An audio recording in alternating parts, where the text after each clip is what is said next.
भाजप सत्तेत येणार असंच चित्र सध्या बघायला मिळतंय।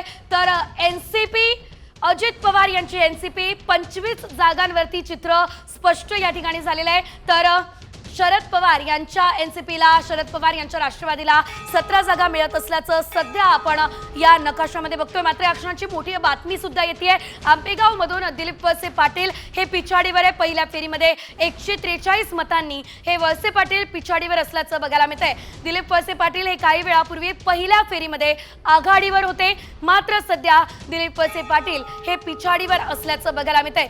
महाराष्ट्राचे सत्ताधारी आज ठरणार आहे, नेमकं काय घडतं हे बघणं अतिशय महत्त्वाचं असणार आहे। पहिल्या फेरीमध्ये 143 मतांनी दिलीप वळसे पाटील हे पिछाडीवर होते, मात्र आता तब्बल तिसरी फेरी सुरू झालेली आहे, मात्र तरीही दिलीप वळसे पाटील हे पिछाडीवर असल्याचं कळत आहे। सर्वात आधी आणि सर्वात वेगवान, सर्वात अचूक निकाल आपण साम टीव्हीवर बघतोय।